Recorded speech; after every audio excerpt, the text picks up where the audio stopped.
All right, today we're digging into a really fascinating historical puzzle.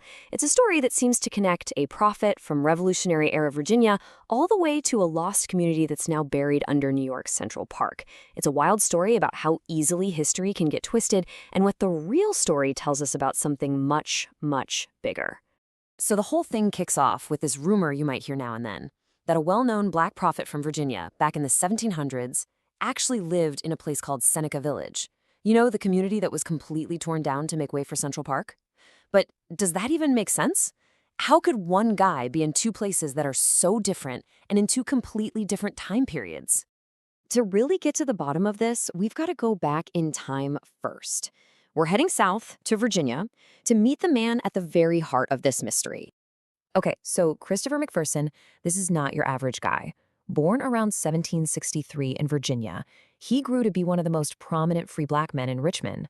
We're talking about an incredibly skilled clerk, an author, and later on a religious prophet who truly believed he was a messenger from God. His whole world, his entire base of influence, was right there in Virginia. Now, take a good look at this timeline because these dates, they're absolutely crucial. He was born in 1763 and he died in 1817. His entire life's work, from serving in the Revolution to publishing his own book, it all happened in Virginia, and it all happened in this window of time. Now, burn this year into your brain, 1817. And seriously, what a life. This man was not on the sidelines of history. He was right in the thick of it. He was a clerk at the Siege of Yorktown. He knew Thomas Jefferson. He worked for one of the signers of the Declaration of Independence. He even had dinner with James Madison.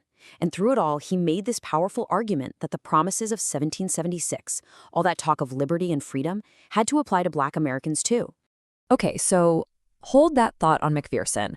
We're going to leave Virginia for a minute, jump forward in time, and head way north to Manhattan. It's time to meet the second piece of our puzzle, a place called Seneca Village. You see, long before there was a Central Park, there was Seneca Village. Tucked away between what's now West 82nd and 89th Streets, this was a vibrant, thriving community made up mostly of Black landowners. They had churches, a school, a real community of about 225 people. For them, it was a foothold, a place of stability and genuine opportunity. So let's check out the timeline for Seneca Village. It gets its start in 1825, when Black families started buying up land there. But the community, it only lasted for about 30 years. By 1857, the city used eminent domain, the government's power to just take private property for public use, to seize every single plot of land and kick every last resident out, all to build the park we know today. So why was owning land right here so unbelievably important? Well, get this. In New York back then, a Black man had to own $250 worth of property just to get the right to vote. So Seneca Village wasn't just a place to live. It was a hub of Black political power. It was a symbol of real citizenship. Okay, we've got our prophet from Virginia, and we've got our community in New York. We've got their stories. So let's just put them side by side and see if these puzzle pieces actually fit together. Which, of course, brings us right back to the big question. Based on everything we've just seen, could the man from Virginia have possibly, even for a day, been a resident of this Manhattan community? And what's so great about this slide is how clearly it just lays out the problem. Christopher McPherson's life was anchored in Richmond, Virginia between 1763 and 1817. Seneca Village was in Manhattan, New York between 1825 and 1857. I mean, they're separated by hundreds of miles and, more importantly, by a gap in time. And here it is, the simplest, most powerful fact that seems to solve the whole puzzle. Christopher McPherson had been dead for 8 years. 8 years before Seneca Village was even founded. So, case closed, right? Well, not quite, because history is never, ever that simple. Just because McPherson didn't live there doesn't explain why the rumor started in the first place. The real story, the reason these two completely separate legacies got tangled up, is actually way more interesting. Because, while the prophet himself never made it to New York, his family did. And this, right here, is where our story takes a really surprising turn. So let's follow this new trail. It turns out the real connection isn't about one person in one place. It's about a family legacy that traveled north. Meet Christopher McPherson Smith, the grandson of our Virginia prophet. And guess where he was in 1855? You got it, right in Manhattan.